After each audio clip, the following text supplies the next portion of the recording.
All right. Welcome back to Agency Journey. This is your host, Gray MacKenzie from ZenPilot. This week, I've got the pleasure of bringing on a good friend, Ian Garlick from Video Case Story. We're going to talk about a bunch of different things. Just launched a book, all kinds of things going on. Ian, welcome to the podcast. Great. It's my pleasure. Here we go. This is going to be so fun. So let's start. Anyone who's not familiar with Video Case Story, let's give them kind of the quick picture of what that business looks like.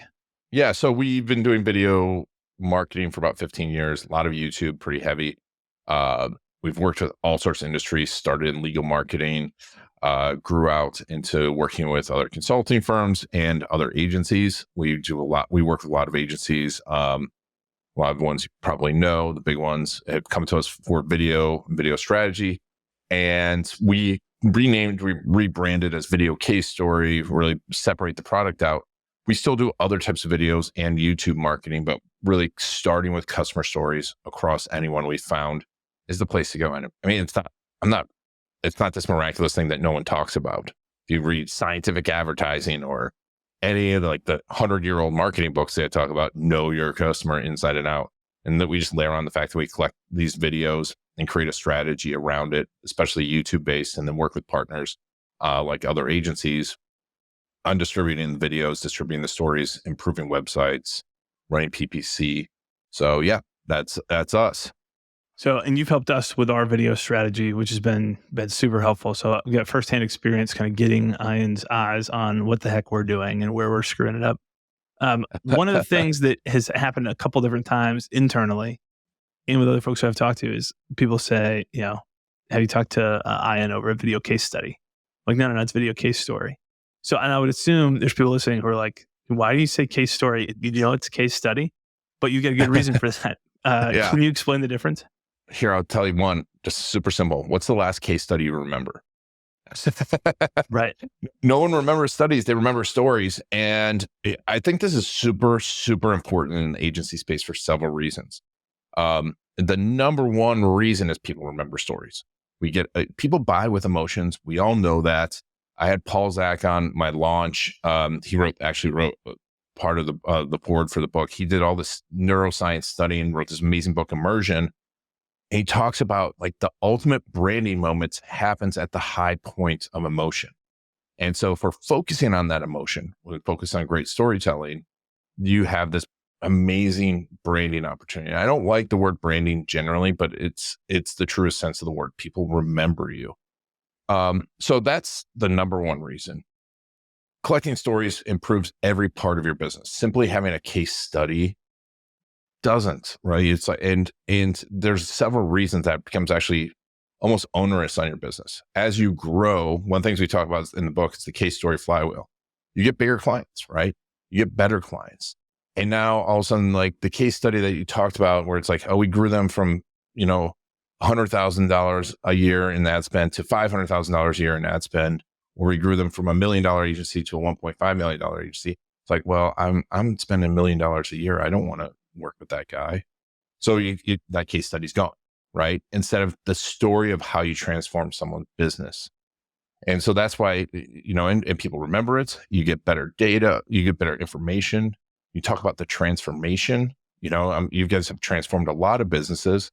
And, I was actually just talking to someone about this today, and it's about you guys. And I was like, yeah, you should talk to Gray. And I'm like, well, it was oh, I saw this thing and, I'm not sure if they're right for my business size, right? Because they saw size of the business. I'm like, no, interesting. It's more about strategy and getting these systems down, because I know Gray's helped, 50, 60, 70 person agencies that have the same problem as 5-person agencies that they don't have. Right. Their project management software is a big, huge mess. And it's costing them more money than any ads could bring them in. So that's why really focusing on the story is so important. Yeah, that makes a lot of sense. You just put a bunch of this stuff into a book, Video Testimonials That Land the Big Fish, which just recently launched. You can point to people to the website or Amazon or wherever you'd rather point people. But I'd love to talk a little bit about why the book and what that process has been like. Yeah, sure. So, we'll put, I think it's, let me make sure, testimonialbook.com/ZenPilot. We'll put some extra information in there for agencies, specific to agencies, because it's for anyone who has a high value customer. I don't like the idea. I don't like the word high ticket because it makes it seem so transactional. And it's like high value, you bring value to them and you're worth a lot to them. But we've worked with doctors, lawyers, SaaS companies, big name consultants, business leaders. But why the book? Because I like to write, but also I think it's, you got to have, from a just pure selfish standpoint, you've got to put yourself out there as an expert. And I think books really make you the expert.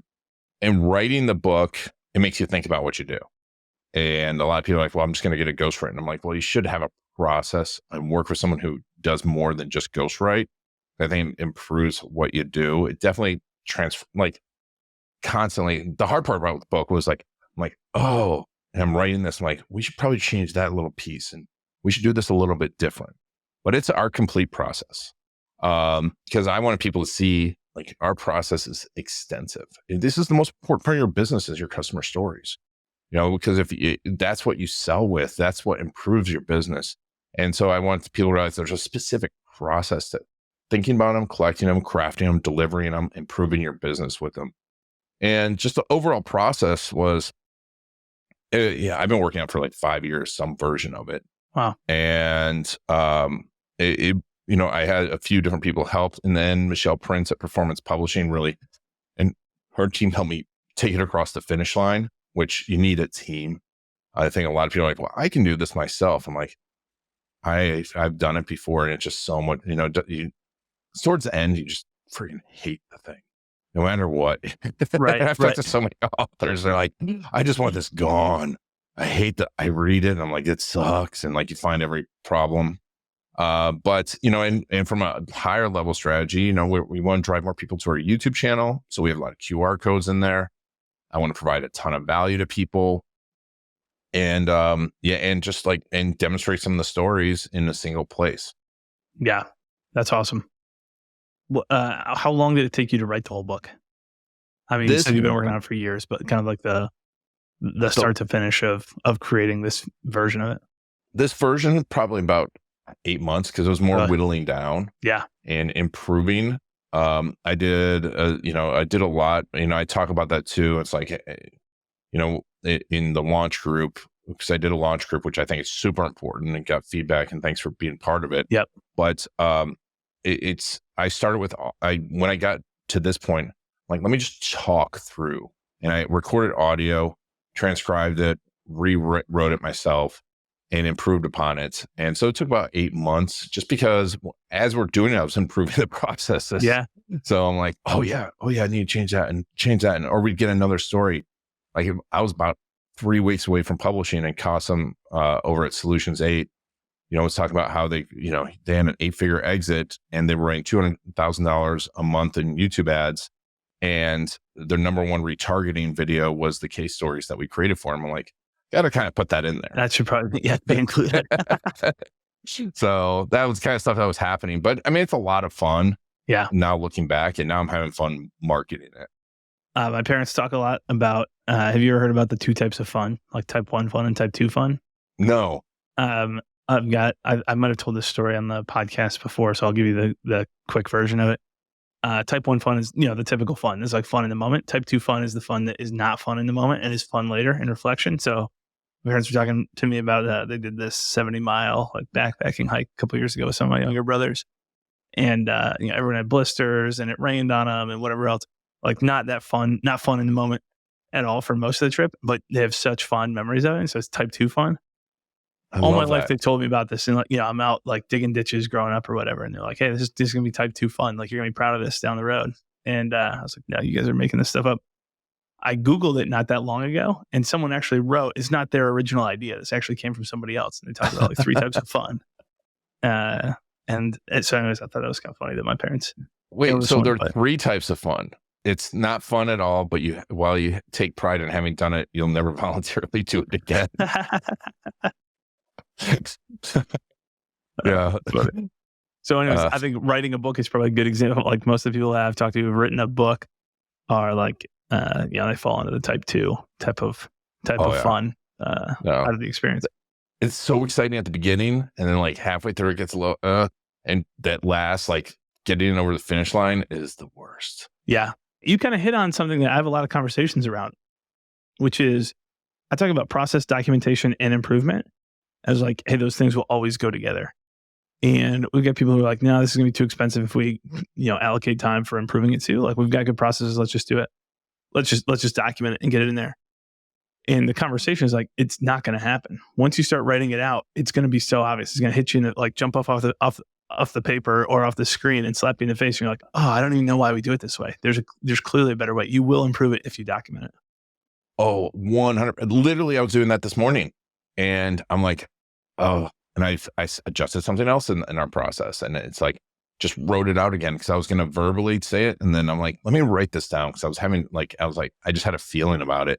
And you are 100%. And especially when you start to, like, you have someone like yourselves, like on the other side of it, and you're teaching it, or you have someone else looking at it, and then you say it to someone. I was doing this the other day. I had someone looking at my offer, Mike Caldwell, and for our training program, and I start saying it to him, and I'm just like, oh, he's like, yeah, you saw that too. Yeah, I'm like, right. yeah. And you just don't, that's the value of consultants, value of people like yourself, is having that outside team, and it's so valuable. Yeah. And it accelerates everything so fast. We all know it intuitively. It's like whiteboarding is a term for a reason. Like we want to get on a whiteboard so that we can draw it out, show somebody, and we know if we just draw it out on the whiteboard, like it will change. This is a fluid thing that we'll find ways to improve it. 100%. We do it. So it's funny that it's intuitive, but then not intuitive at the same time sometimes. Yeah. It's like, I don't have time for it. I don't have money for it. I'm like, yeah, that $10,000 is going to cost you $1 million over the next 3 years. Yep. Right. It is pretty crazy. So you're super process driven. You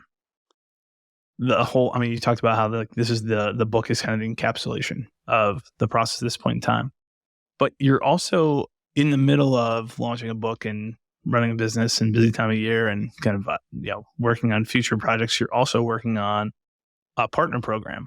Mm-hmm. And so have this vision for, well, actually, I'll let you tell it. Walk us through kind of what's the vision for this partner program?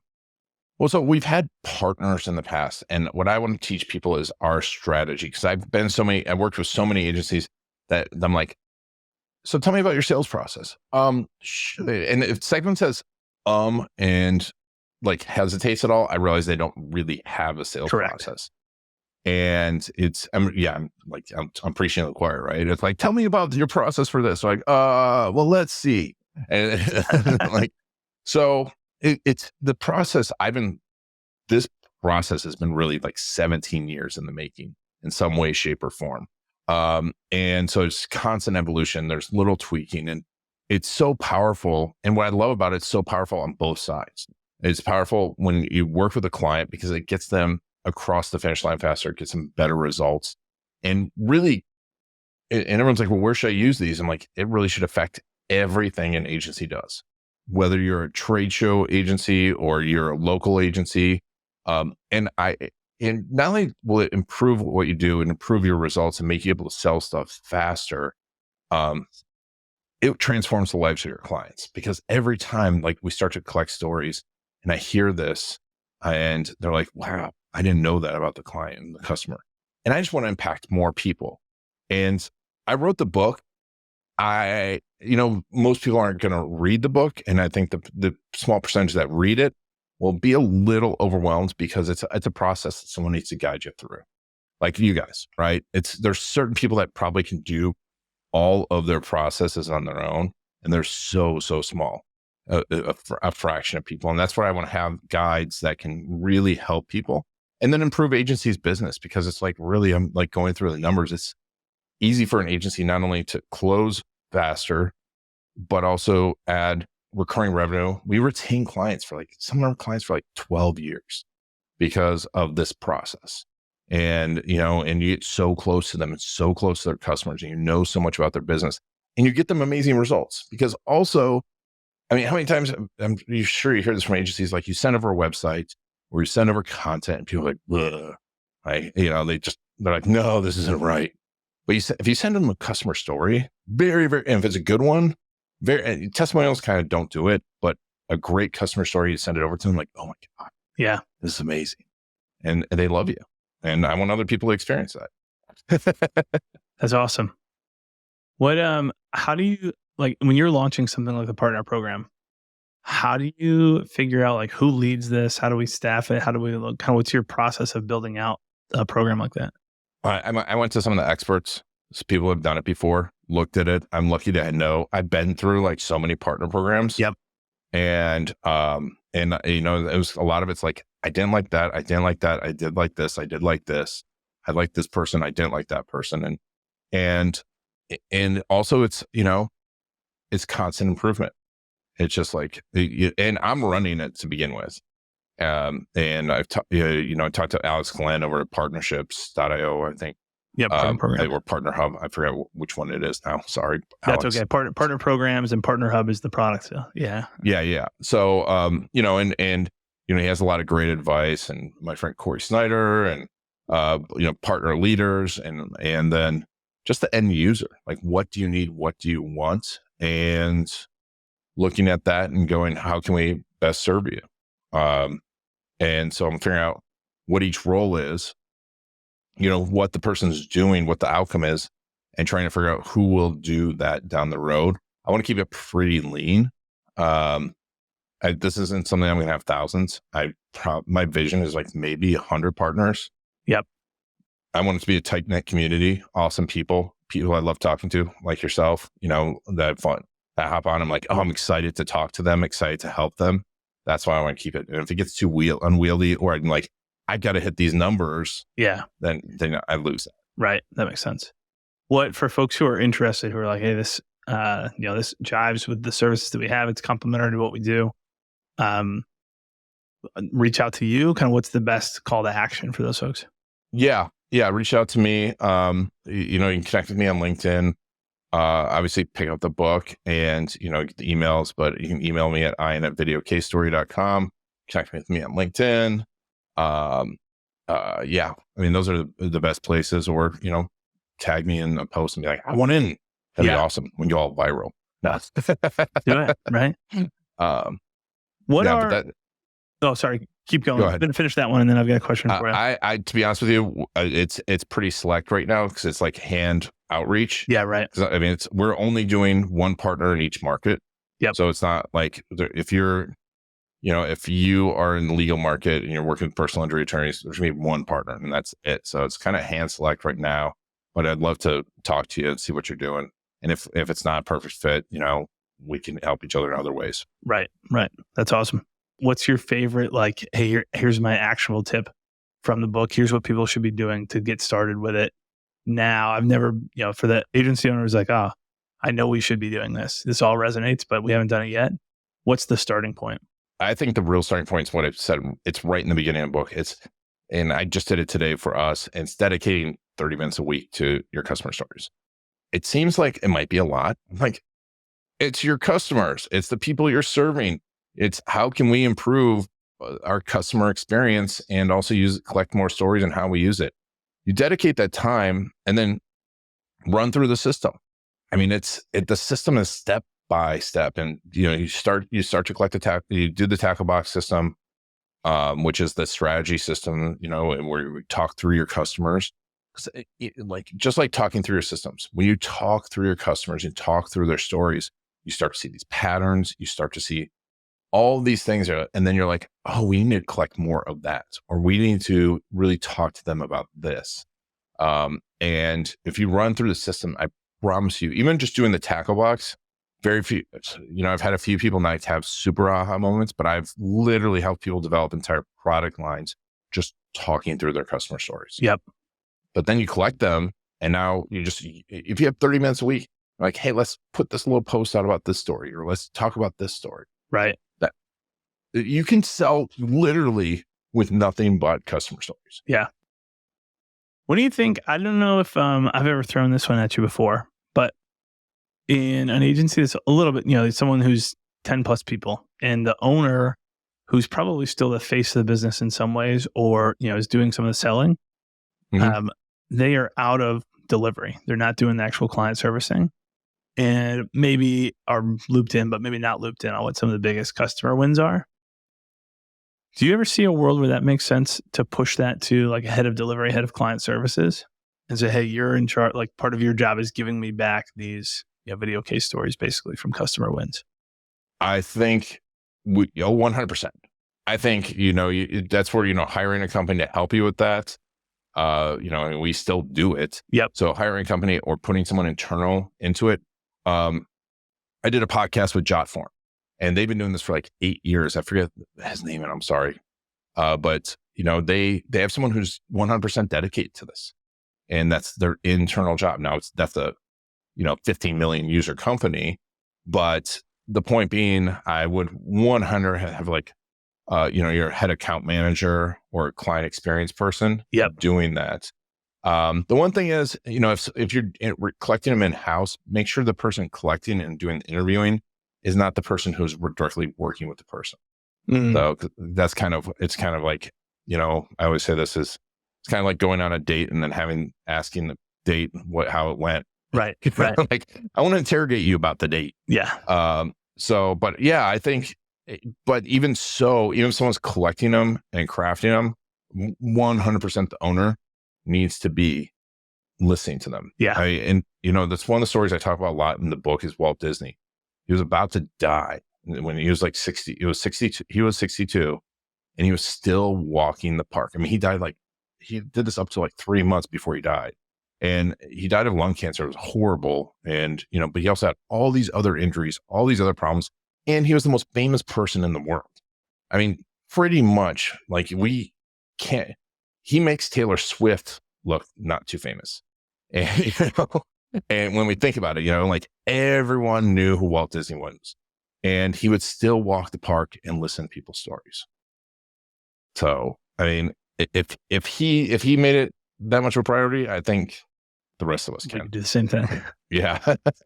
That's great. That's a great example and a good story to kind of drive home the point. I want to ask you this question that I ask everybody who's on, which is, what's your number one tip for agency operators? Whew. That's a big one. So, I told you that we batch record agency journey. So today I have had a couple of the ones that stand out already. One was around process. So go figure. Somebody is a process fan who we have on the podcast. But one was hire a data scientist. So Paris Childress from Hop Online, 40-person agency. He's big into machine learning and AI, which I think everybody, most agencies are not going to have a choice but to be there at some point in time. Oh yeah. And he's big on like he's hired a data scientist, and that was like his big thing, which was the first time someone said that on the podcast is their number one tip for agency operators. I think it's process and people, right? So it's like it's always going to be process and people. You'll have all these other tools, but it's evolving the process, and don't leave it. Process, like strategy, is a continuously evolving thing. So you just got to realize you're never going to have it perfectly dialed in, but it's something that you got to, like case stories. So fundamentally, you just got to dedicate time to looking at the processes and dedicate time to looking at the people. And like, do you have the right people running that process? And the process might be data scientists, but I think it's just constant blending of those two. Yeah, that makes sense. All right. And then the last question for you, I meant to ask you this one before. This goes back to the book, and I had it jotted down and I skipped it over it in my notes. Did you have a goal for the book, or like what defines success with the book?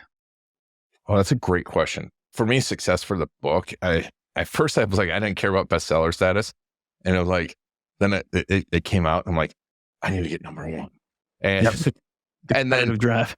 Yeah. And then 3 days before Alex Hormozy does his launch, I'm like, whoops, I should have paid attention to that. $1 million into marketing. So we didn't hit number one in that category. We hit number one in a bunch of other categories, which is awesome.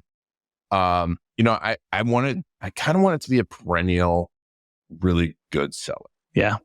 My friend Chris Lockhead wrote an awesome book called Snow Leopard, where he talks about like great writers and great creators that are true thought leaders don't have a huge, not necessarily the best sellers, but they sell well and they impact the lives of the people that are doing it. Like, whereas Gary Vee has millions upon millions of views and millions of people listening to him, but none of his stuff is like breakthrough transforming lives. I mean, yes, he does transform some lives, but it's not like anything he says is like, oh my God, I didn't think of it that way. And that's kind of where I wanted to, is like, this is the process. And I so want so many people to just focus on their customer stories more and video case stories. And also we talk a lot about YouTube. Yeah. I think YouTube is a place where everyone needs to be focusing, because that's my next book is about that, because we're not thinking about YouTube the right way as agency owners. Unless, I mean, obviously if you have clients that are influencers, it's one thing to think of influencers, but with YouTube, like the clients like Cosm or Lombardi at Bad Rhino that have rocked it aren't thinking about subscribers. They're thinking about YouTube as an educational encounter resource. Right. So yeah, sorry, long answer to it's huge. I mean, even just since we started talking about YouTube and what we're doing, and we've pushed really hard into YouTube over the, this year, especially, the number of FTAs, first time appointments for us, the kind of the start of our sales process, like where it goes from kind of marketing to sales, coming from YouTube, or mentioning like, hey, I saw this YouTube video, or this was a big part of it. A huge lift in that very, very quickly. And it transforms. That's how my business started. YouTube was purchased by Google, and it transforms the conversation. Yeah. It transforms, because you're like, I feel like I know, like, and trust. I understand how this person works. And now YouTube is a completely different entity than any other channel out there, of how we adapt to it and how we use it as individuals.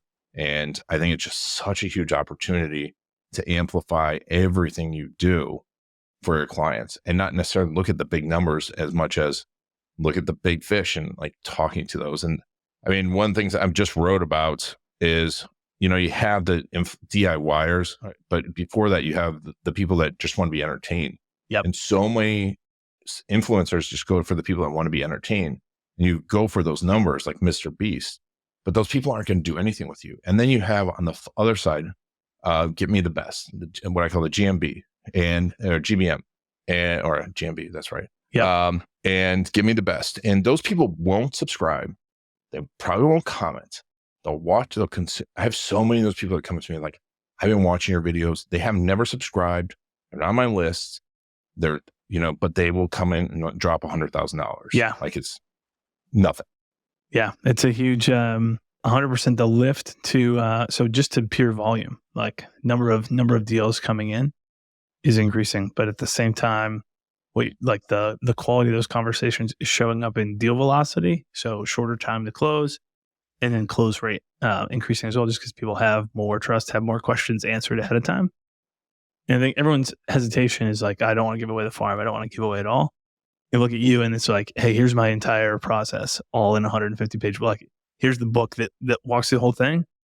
And the reality is, to what you said earlier, like us, very, very small fraction of folks will actually go implement that. Nobody, like almost nobody, that you can put the whole playbook in front of people. It's not their core skill set. It's not what they gravitate towards. It's a great educational tool. It's a great way to show people, hey, here's how it's possible. Here's how you can believe in it, because we've got a whole coherent system. But the vast majority of teams will not actually go implement it, and they'll wind up coming back to you because you're the resource who's proven that you've got a system for getting it done. The people that get me the best people are the ones that are like, I want to understand. Like right now, I'm talking, we were talking about before, building out software. I want to understand how it works, so then I can go hire the best person to have the conversation. Yeah. It's like, I don't want to do it all, but I want to understand how it works, so that I have it. And there's those people, there's a lot less of them, but man, when they decide, they will decide fast, work with you. And because you're so transparent, they understand how everything works. They will, like you said, deal velocity just increases. Right. And customer satisfaction, because they know the process on the other side. Yep. Like, oh, this is what's happening. Oh, that's the hidden benefit. You're teeing up your delivery team for a much cleaner customer experience when they already have some expectation. Hey, I already know there's going to be a painful period here at some point when I'm trying to teach people new habits. I already know like what some of the bumps and bruises in the road will look like. That's huge for your customer success team, then your delivery team, to be able to lead clients through and coach them through, hey, this is, that part that you knew was going to get hard. Like, here's where it's about to get hard and we need to push through it. So yeah, you're teeing up everything for better results. Yep. Exactly. It's like, I told you so. It's in the book. That's right there. That's awesome. Well, this has been super fun. Ian, thanks for coming on Agency Journey. Anywhere else you want to point people? Other than you mentioned testimonialbook.com/SendPilot. You mentioned the books on Amazon, Video Case Story. Anywhere else that we should point people? Yeah. videocasestory.com. And, if you go to everything else will lead into our YouTube channel. And those are best. If you want to connect to me on LinkedIn, just mention you saw me here so I can cut through the spam and be like, okay. Yep. That's awesome. Cool. Well, Ian, thanks for joining us today on Agency Journey. Great. Thanks so much for having me.